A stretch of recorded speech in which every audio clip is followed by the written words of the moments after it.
You're telling me these creatures don't have natural weapons? First Scout Zixtal clicked his mandibles in disbelief, compound eyes fixed on the holographic display of the bipedal species they'd discovered on their latest expedition. Not a single claw, fang, or venomous gland among them, confirmed Second Scout Raxfor, manipulating the display to show various angles of the smooth-skinned beings. Their teeth are practically useless in combat. Their nails might as well be decorative, and their muscles are laughably weak compared to most sentient species. Perfect. Zixtal's mandibles spread in what passed for a smile among the Rekthar. The High Council has been searching for a suitable prey species to add to the Great Hunt. These humans should provide excellent sport for our younger warriors. Easy targets to help them develop their hunting skills. If only they knew. The first sign that something was terribly wrong came during what should have been a routine capture operation. A small Rekthar hunting party had descended upon a human settlement in what they called Montana, expecting to easily round up a few specimens for the upcoming hunting season. They found the settlement empty. Curious, muttered hunt leader Kexnar, his chitinous armor gleaming in the planet's single sun. The reconnaissance data showed 57 humans in this location just yesterday. Perhaps they fled when they detected our approach, suggested one of the junior hunters. Impossible. Our stealth systems are perfect, and these primitives barely have spaceflight capability. They couldn't have... The rest of his sentence was cut off by a deafening explosion that turned 3 of his warriors into fine green mist. "Contact!" screamed another hunter, just before something small and fast punched through his armor like it was made of paper rather than advanced composite materials that could theoretically withstand a direct hit from a particle beam. The humans, as it turned out, had not fled. They had prepared. "So let me get this straight," Admiral Jake Thompson said, trying and failing to suppress his grin as he addressed the emergency meeting of Earth's Defense Council. "These aliens spent months studying us, decided we were easy prey because we don't have natural weapons, and completely missed the fact that we've spent the last few thousand years making artificial ones." "That appears to be the case, sir," replied Director Amanda Rodriguez, bringing up footage from the Montana incident. "They seemed genuinely shocked when they encountered basic firearms, let alone the more sophisticated weapons the local militia had access to." "Hold up," General Michael O'Brien interjected, leaning forward. "Are you telling me that a bunch of ranchers and hunters from Montana just handed an advanced alien species their first military defeat in recorded history?" "With hunting rifles and improvised explosives, yes," Rodriguez confirmed, unable to keep the pride out of her voice. "Apparently the Rekthar evolved as apex predators and never developed projectile weapons. Their entire military doctrine is based around close-quarter combat with natural weapons. They literally couldn't conceive of a species that would fight from a distance." "Oh, this is too good," Thompson chuckled. "Please tell me we have more footage of their confusion." The Great Hall of the High Council had never seen such chaos. Dozens of Rekthar nobles chittered and clicked in agitation as they watched recording after recording of their hunting parties being systematically decimated by the supposedly defenseless humans. "How are they doing this?" demanded High Councilor Vexthar. "Their bodies are soft, their limbs are weak, they have no natural armor." "That's just it, Your Excellency," First Scout Zixtal explained, his earlier confidence completely evaporated. "They don't fight with their bodies at all. They've developed tools that launch tiny pieces of metal faster than our ships can fly. They have devices that explode with the force of a small star. They've turned their entire environment into a weapon. Surely our warriors can simply close the distance and engage in proper combat. We lost an entire elite squad trying exactly that, Your Excellency. The humans have developed something they call claymores, specifically to prevent close-quarter attacks. And their settlements, by the first egg, their settlements are death traps. Every building could be fortified, every window could hide one of their snipers, every vehicle could be rigged to explode. Impossible. No prey species could be this dangerous." "That's just it, Your Excellency. They were never prey. They were predators all along. They just developed different hunting methods than we did." Back on Earth, the situation had evolved from a potential crisis into something approaching a global party. Once it became clear that the alien threat was more comedic than apocalyptic, humans did what humans do best. They turned it into entertainment. Social media was flooded with memes about the confused aliens. Late-night show hosts had a field day with the footage of Rekthar warriors running in panic from pickup trucks. Someone even made a viral video setting encounters to the Benny Hill theme song. But perhaps the most devastating response came from an unexpected quarter, the diplomatic corps. "Greetings, noble representatives of the Rekthar Empire. Ambassador James Martinez began, his holographic image floating in the center of the Great Hall.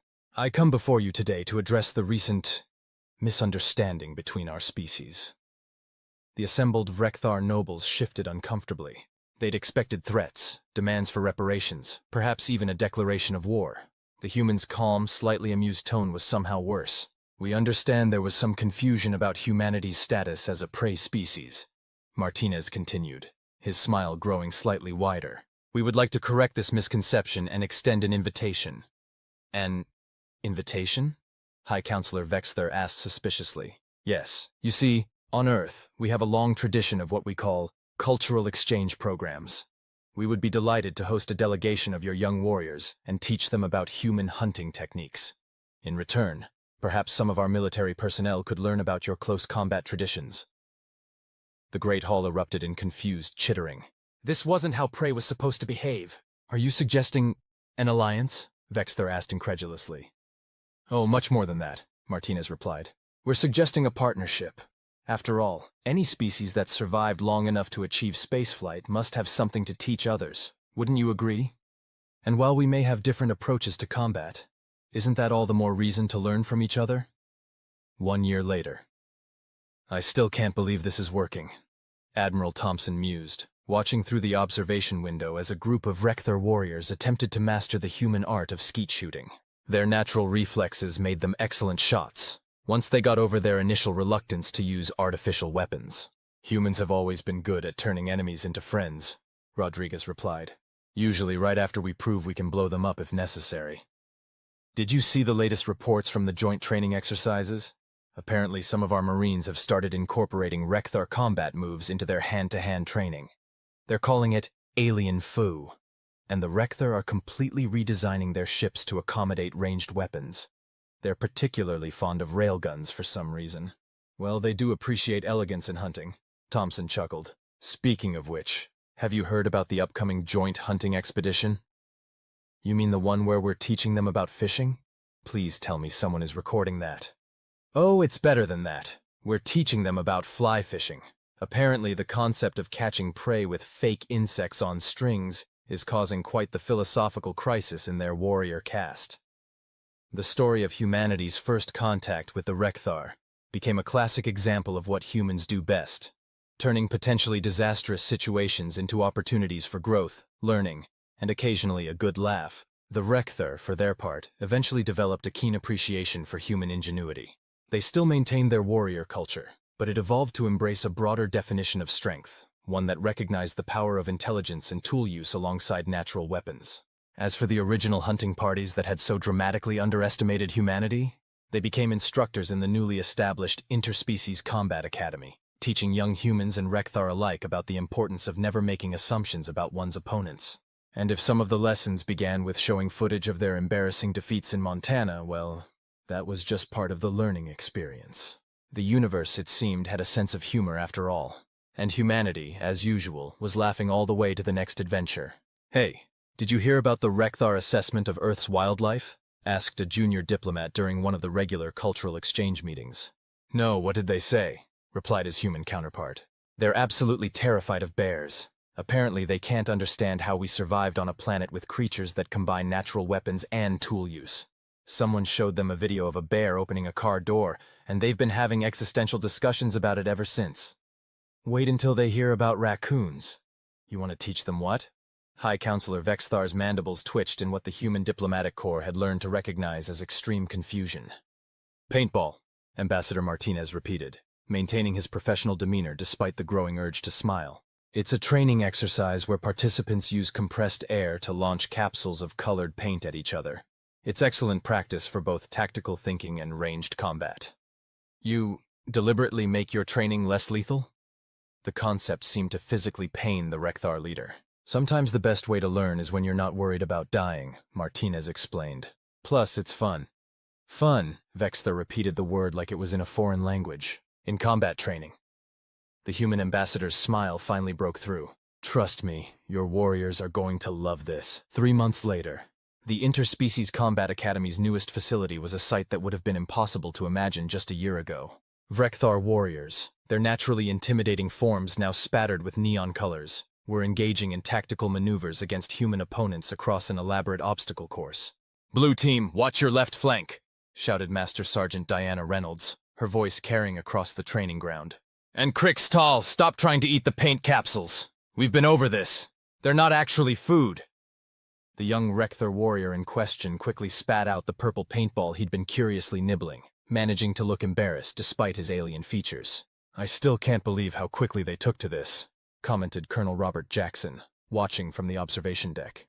"Remember when they thought using ranged weapons was dishonorable? Nothing like getting repeatedly tagged with paint to change your tactical perspective," Reynolds replied with a grin. "Though I have to admit their natural agility makes them formidable opponents once they grasp the concept." Speaking of concepts, Jackson lowered his voice. "Have you heard about the latest diplomatic initiative? The one about the Joint Space Exploration Program? Or the cultural exchange cooking classes?" "The cooking classes. Apparently, someone thought it would be a good idea to introduce the Rekthar to human cuisine." Reynolds winced. "How's that going?" "Well, they're fascinated by our use of tools for food preparation. But we're having some issues with their tendency to try eating the utensils along with the food, and don't even get me started on their reaction to spices." Meanwhile, in the depths of space, another type of exchange was taking place. The USS Magellan, Earth's newest exploration vessel, was conducting joint operations with the Rekthar ship Shadow Hunter. Both crews were learning that their different approaches to technology and combat had unexpected advantages in space exploration.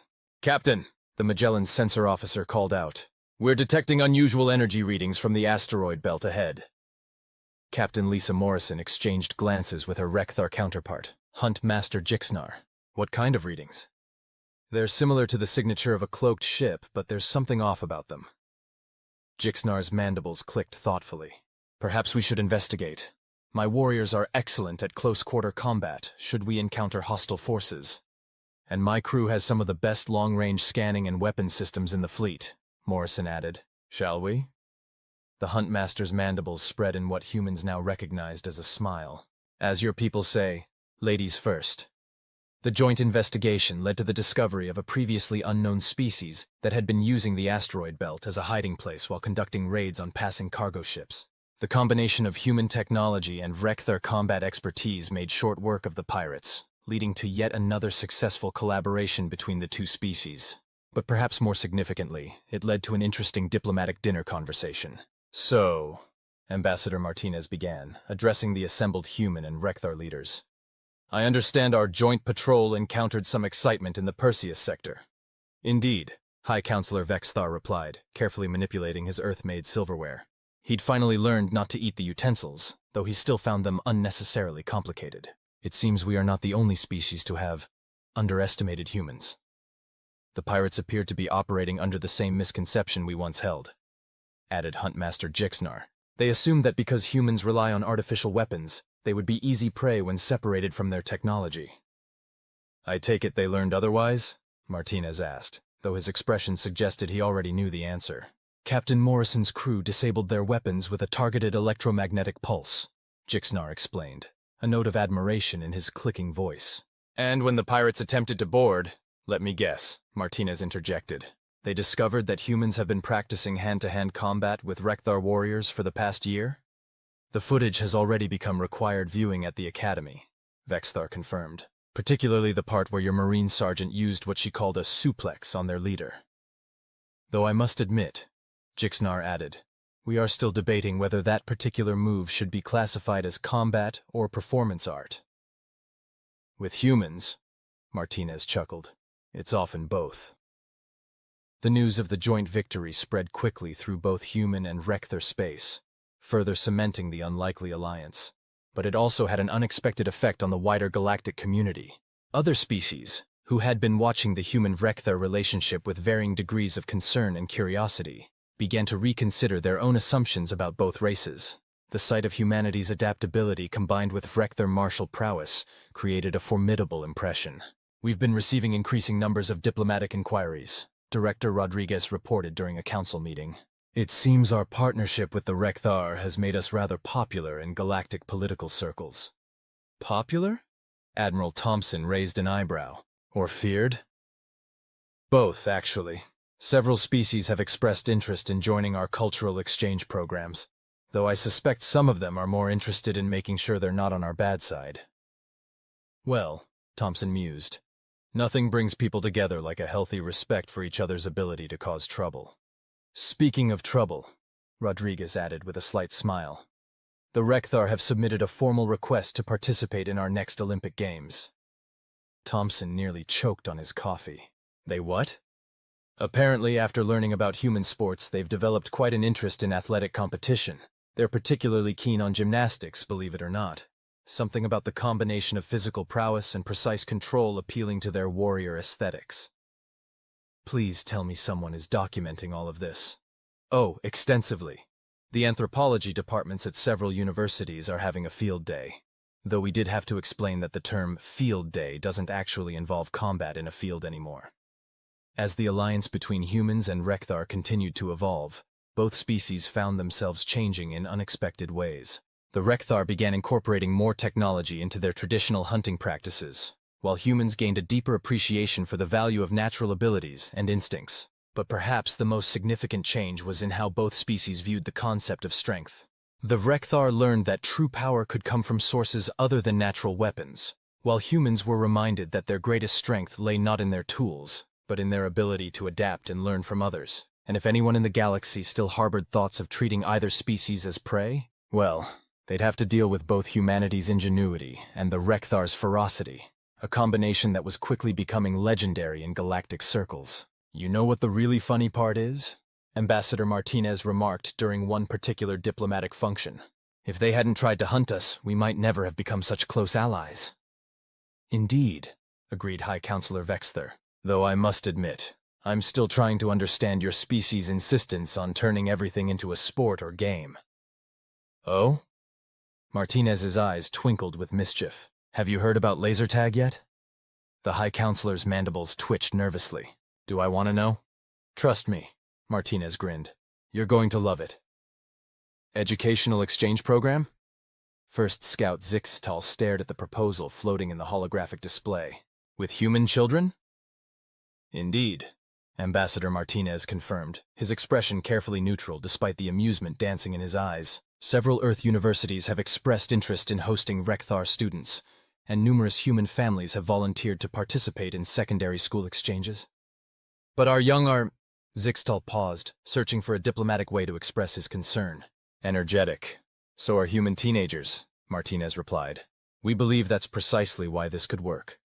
Both species share a remarkable capacity for learning and adaptation during their developmental years.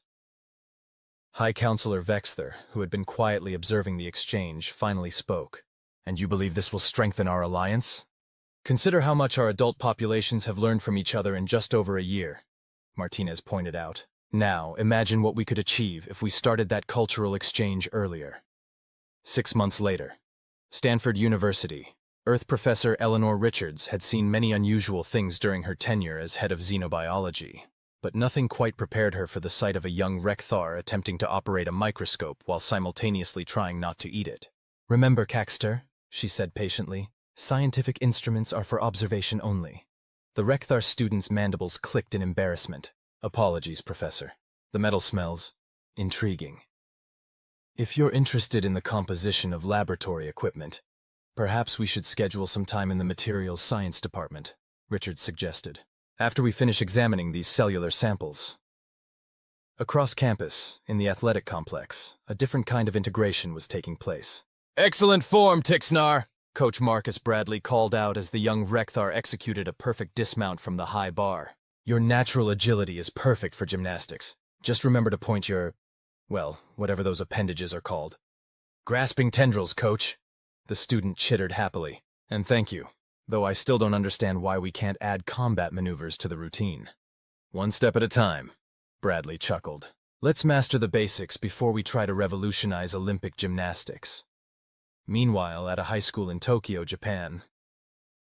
And that's how you solve for X, explained 15-year-old Ryota Tanaka to his Rekthar exchange student Vixtal, though I'm still not sure why you needed to know algebra for hunting calculations. Trajectory prediction is crucial for both projectile weapons and pouncing, Vixtal replied seriously. Your mathematical systems are surprisingly efficient for such purposes. Speaking of efficiency, Ryota grinned. Want to see something really cool? My mom's been teaching your sister how to make sushi. In the Tanaka family kitchen, young Lixtal was indeed learning the art of sushi making, her naturally precise movements proving advantageous for the delicate work, though Mrs. Tanaka had needed to repeatedly explain why the kitchen knives weren't meant to be tasted. The concept of preparing food without consuming the tools is still strange, Lixtal admitted, carefully rolling a perfect maki. But I must admit the results are aesthetically pleasing. Wait until you learn about cake decoration, Mrs. Tanaka smiled. Though perhaps we should master the basics first.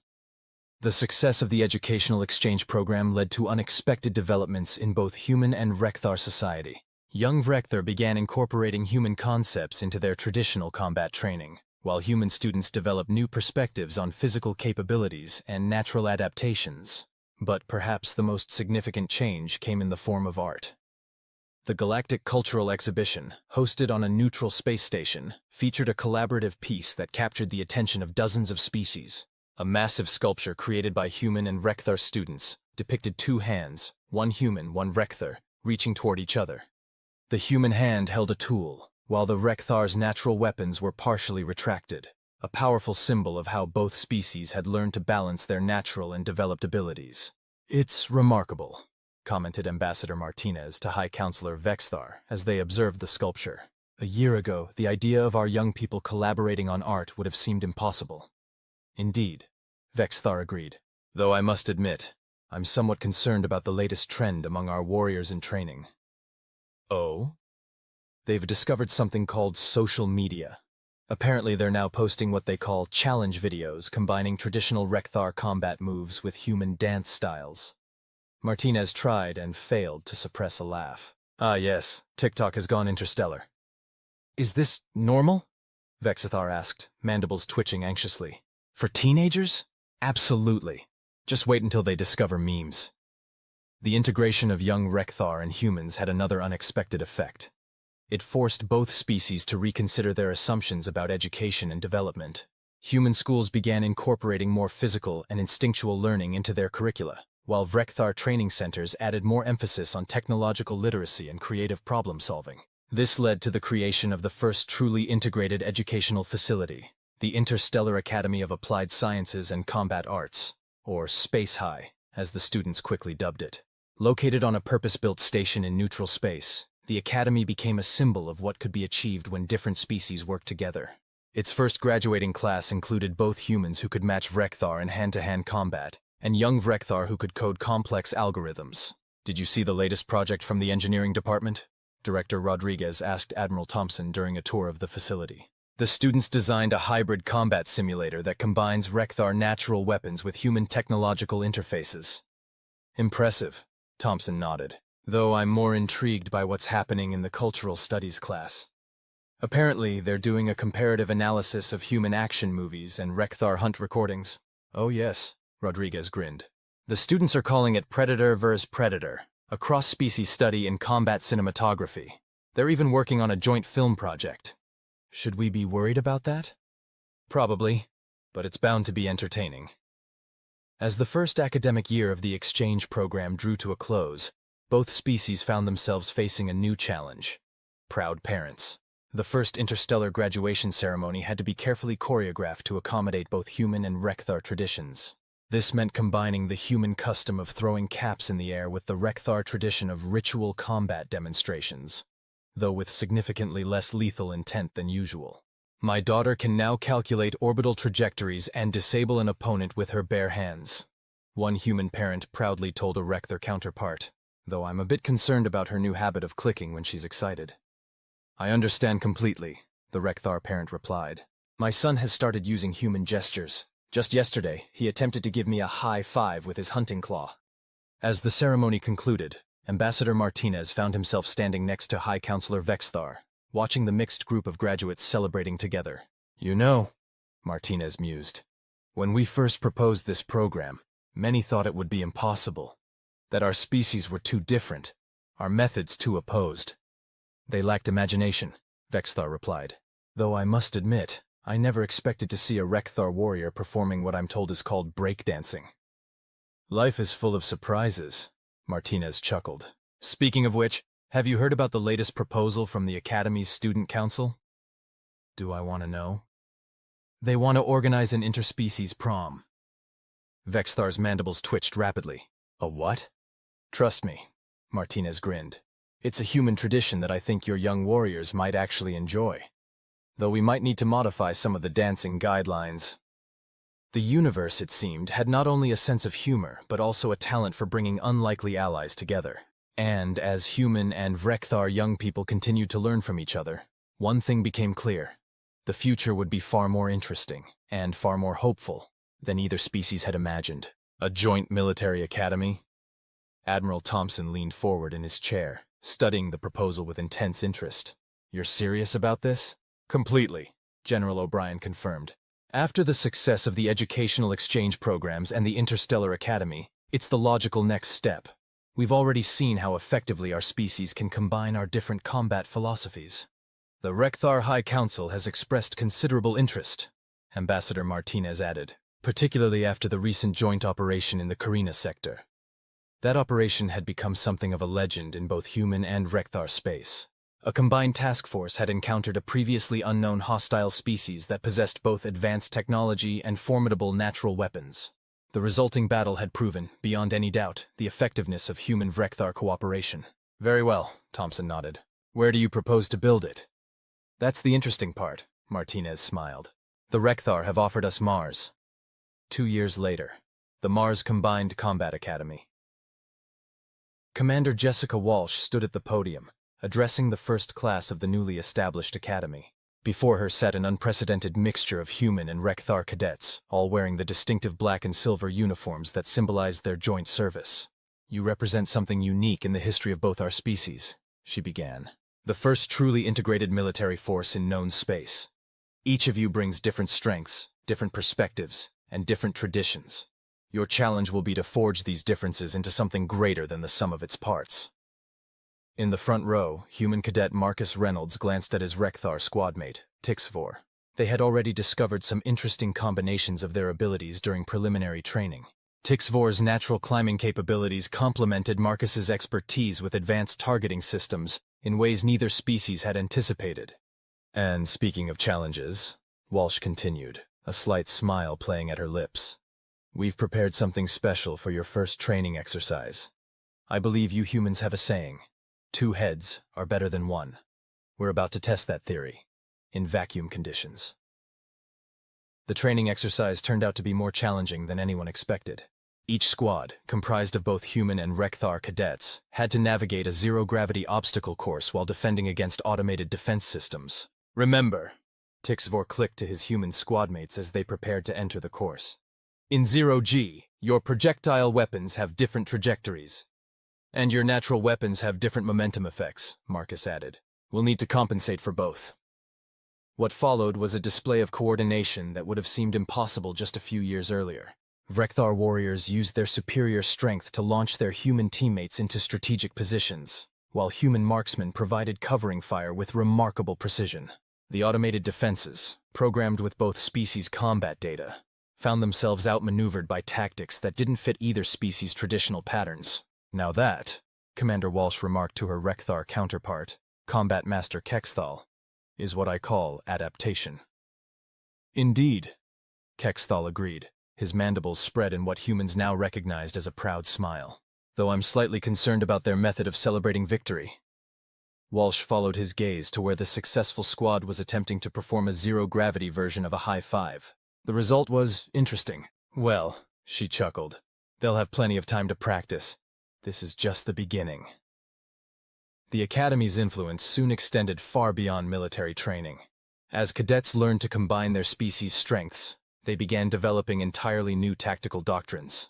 The Martian School of Combat, as it came to be known, emphasized the seamless integration of natural and technological advantages. But perhaps more significantly, it led to innovations in other fields. The need to accommodate both species' physical requirements in combat situations drove advances in environmental engineering, materials science, and biotechnology.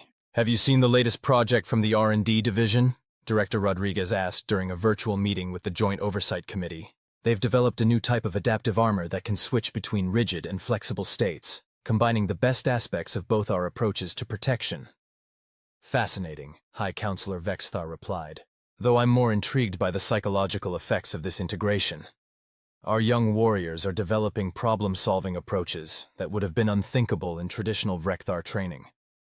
And our cadets are showing increased awareness of their physical capabilities, Thompson added, not to mention some interesting modifications to hand-to-hand combat techniques. Speaking of modifications, Martinez interjected, have you heard about the latest recreational activity they've invented? The others groaned collectively. The cadets' tendency to create hybrid sports had become legendary, and occasionally concerning. Do we want to know? Thompson asked. They're calling it Zero-G Paintball Pursuit. It combines elements of traditional Vrekthar hunting with human paintball tactics, in microgravity conditions. There was a moment of silence as the committee members processed this information. Please tell me they're at least wearing proper safety equipment. Rodriguez sighed. Oh yes, Martinez assured her. After the Great Blue Splatter incident in the mess hall, they've become very conscientious about containment protocols. As the Academy's first year progressed, its influence began to attract attention from other species. The sight of humans and Vrekthar working together so effectively had made quite an impression on the galactic community. We've received inquiries from 3 different species about joining the program, Walsh reported during a staff meeting, including one that we previously classified as potentially hostile. It seems our little experiment in cooperation has had some unexpected diplomatic benefits, Martinez observed. Though I must admit, I'm curious about how we'll accommodate even more diverse physical capabilities in the training programs. Actually, Marcus spoke up from his position as newly appointed cadet liaison. We've been working on some ideas about that. Tixvor and I have been analyzing how different species' natural advantages could complement each other. Oh? Walsh raised an eyebrow. Do tell. Well, for example, the Centaurians have amazing spatial awareness, which could pair really well with both human technological interfaces and Vrekthar close combat techniques. And the Proxima and crystalline entity's natural armor could... I think, Martinez interrupted gently, we should perhaps take this one species at a time. The Academy's first graduation ceremony was held in the newly constructed Grand Hall, a massive structure designed to accommodate beings of various sizes and environmental needs. The ceremony itself was a unique blend of military traditions from both founding species, with a few new touches added by the cadets themselves. As the graduating class stood at attention, some on legs, some on tentacles, all in perfect formation, Commander Walsh couldn't help but feel a sense of pride. These young officers represented something unprecedented, a force that drew strength from diversity rather than conformity. You know, she remarked to Kexthal as they watched the ceremony, when we started this program, some people thought we were crazy. They said our species were too different, our methods too incompatible. They lacked vision, Kexthal replied. Though I must admit I never expected to see a Vrekthar warrior executing a perfect human salute while simultaneously maintaining proper mandible position. Life is full of surprises, Walsh smiled. Speaking of which, have you heard about the graduation party they're planning? Should I be concerned? Let's just say they're combining a traditional human dance party with Vrekthar hunting games, and they've requested permission to use the zero-gravity chamber. Kexthal's mandibles twitched in what might have been amusement or alarm. Perhaps we should supervise. Definitely, Walsh agreed. Though I have to admit, I'm curious to see what a zero-gravity conga line looks like. The future of space warfare might have been forever changed by the Mars Combined Combat Academy. But more importantly, it had proven that the most effective force wasn't the strongest or the most technologically advanced. It was the one that best learned to combine different strengths into something entirely new. And if that combination occasionally resulted in zero-gravity dance parties, well, that was just another sign of successful integration. The end.